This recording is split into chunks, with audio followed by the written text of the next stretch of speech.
ఇవన్నీ కూడా మీరు ప్రజా వ్యతిరేక కార్యక్రమాలు చేశాడు.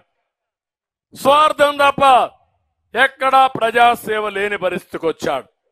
ఇప్పుడు కొత్తగా మాట్లాడుతున్నాడు. నేను 3 రాజధానులు అంటాడు. విశాఖపట్నం పైన ప్రేమ అంటాడు. విశాఖపట్నం పైన నాకంటే నీకేం ప్రేమ లేదు.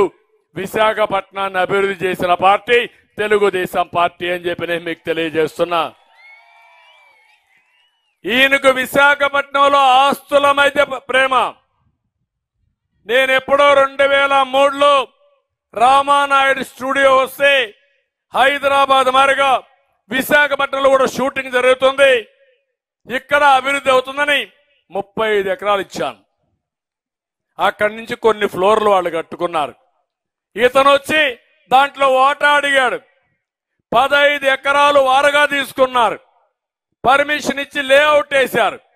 లేఅవుట్ వేస్తే నేను సుప్రీంకోర్టు పోతే సుప్రీంకోర్టు చాలా స్పష్టంగా చెప్పి ఇది తప్పు, మీరు కూడా కౌంటర్ ఫైల్ చేయండి, ఇది ఇవ్వడానికి వీలు లేదని స్టే ఇచ్చారు.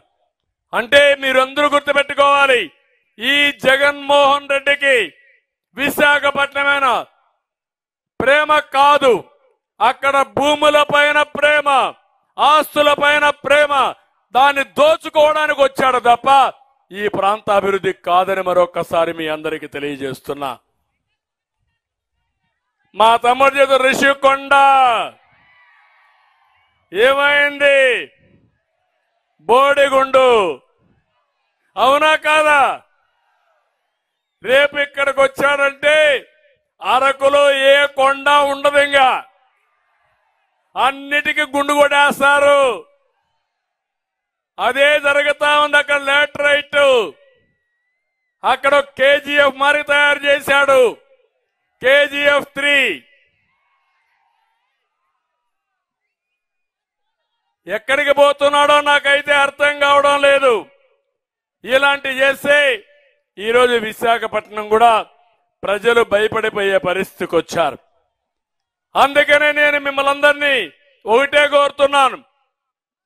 ఈరోజు పోలవరం తమిళలో ఆ పోలవరాన్ని గోదావరిలో ముంచేశాడు ఈ ముఖ్యమంత్రి. ఇక్కడ ఉండే గిరిజనులు ఉన్నారు, పోలవరం ముంపు మండలాలు ఉన్నాయి. ఆ రోజు నా మీద నమ్మకంతో 7 మండలాలు తెలంగాణ నుంచి ఆంధ్రప్రదేశ్కి ఇస్తే ఆ 7 మండల వాసులు కూడా ఎక్కడా గొడవ చేయకుండా పర్వాలేదు మా భూములు పోయినా మాకు న్యాయం జరుగుతుందని చెప్పి సహకరించారు. దాన్ని గుర్తుపెట్టుకుని నేను ఒకటే చెప్పాను ఆ రోజు, పోలవరం పూర్తి చేస్తాం, దీనివల్ల రాష్ట్రం బాగుపడుతుంది, అక్కడ నష్టపోయిన గిరిజనులందరికీ 7 మండలాలకి న్యాయం చేసే బాధ్యత నాదని ఆ రోజు చాలా స్పష్టంగా చెప్పాను. మీరు నమ్మారు. ఈరోజు హామీ ఇస్తున్నా, పోలవరం ముంపు ప్రాంతాలకి ఒక ప్రత్యేకమైన జిల్లా పెట్టి వాళ్ళని పూర్తిగా ఆదుకునే బాధ్యత తెలుగుదేశం పార్టీది.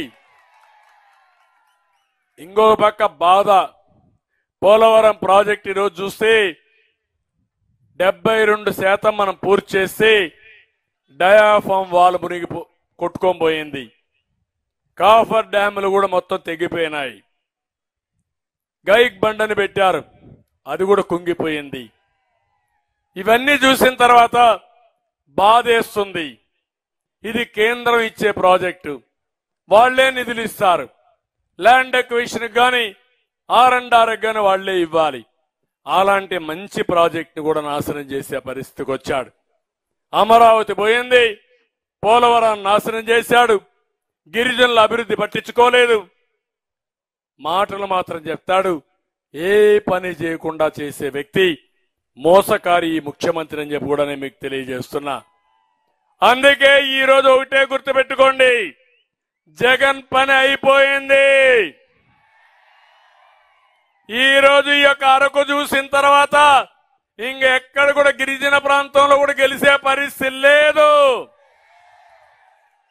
నిన్న నేను కడపకి వెళ్ళాను, కడపలో కూడా ఇదే స్పందన. వాళ్ళు ఒకటి అడిగారు నన్ను, ఊ కిల్డ్ బాబాయ్, ఊ కిల్డ్ బాబాయ్, రాష్ట్రం అంతా అడిగే సమస్య సమాధానం చెప్పమని జగన్మోహన్ రెడ్డి అడుగుతున్నారు. ఊ కిల్డ్ బాబాయ్? బాబాయిని చంపిన వాళ్ళకు ఓట్లేస్తారా తమ్ముళ్ళు? మీరు వేస్తారా అని మిమ్మల్ని అడుగుతున్నా. ఇలాంటి నేర చరిత్ర కలిగిన వ్యక్తులు, దోపిడీ చేసే వ్యక్తులకు మనం ఓటేసి మొత్తం మునిగిపోతాం. అందుకే ఈరోజు చూస్తున్నారు, ఆయనకు అర్థమైపోయిన సర్వేలు వస్తున్నాయి.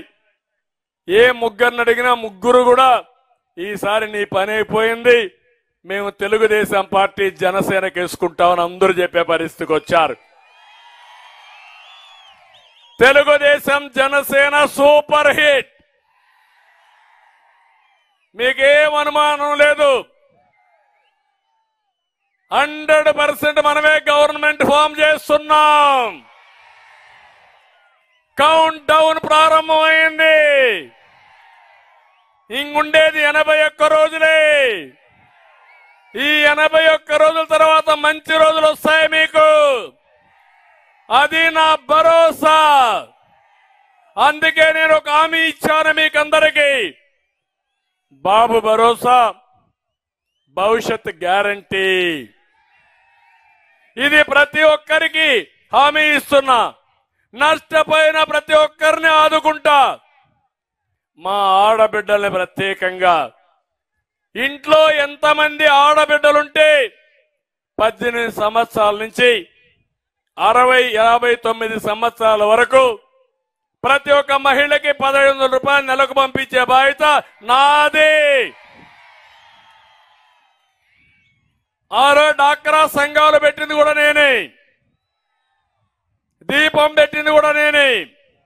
మళ్ళీ హామీ ఇస్తున్నా, 1500 రూపాయలు మీకు పంపిస్తాను.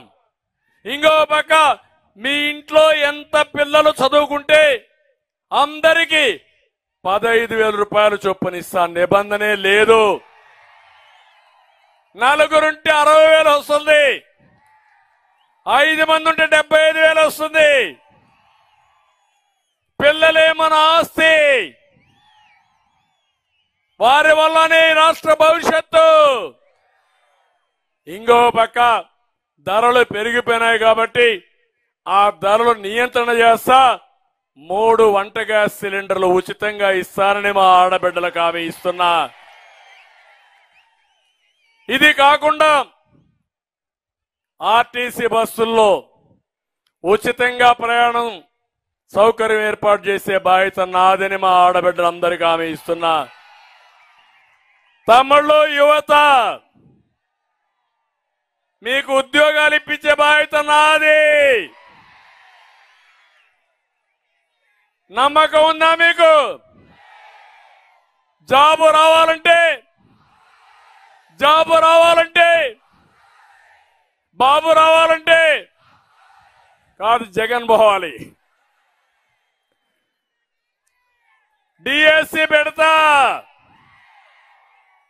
జాబ్ క్యాలెండరే కాదు, సంవత్సరం 4 లక్షల ఉద్యోగాలు చొప్పున 20 లక్షల ఉద్యోగాలు ఇప్పించే బాధ్యత నాది.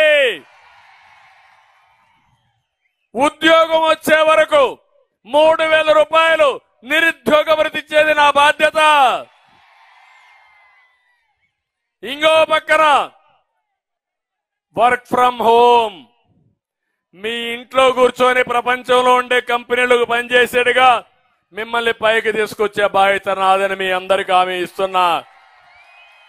ఇంట్లో బోరు కొడితే, సరిగా లేకపోతే వర్క్ స్టేషన్లు క్రియేట్ చేస్తా. మండల హెడ్ క్వార్టర్లు అన్నింటిలో మోటార్ బైక్ రావచ్చు, పని చేసుకోవచ్చు, సాయంత్రం ఇంటికి పోవచ్చు. యువతని మీ అందరికీ హామీ ఇస్తున్నా. మిమ్మల్ని ప్రపంచానికి అనుసంధానం చేస్తా. మీ తెలివితేటలు ఉపయోగించుకుంటాం. మిమ్మల్ని పూర్తిగా పైకి తీసుకొచ్చే బాధ్యత నాదని మా యువతకు అందరికీ హామీ ఇస్తున్నా. తమిళ్లో 81 రోజులు సైకిల్ ఎక్కండి, తెలుగుదేశం జనసేన జెండాలు కట్టుకోండి, ఇంటింటికి వెళ్ళండి. ప్రతి ఒక్కరి మనస్సుని చైతన్యం చేయండి, అవసరాన్ని చెప్పండి. ఈరోజు నేను వచ్చింది రా కదలిరా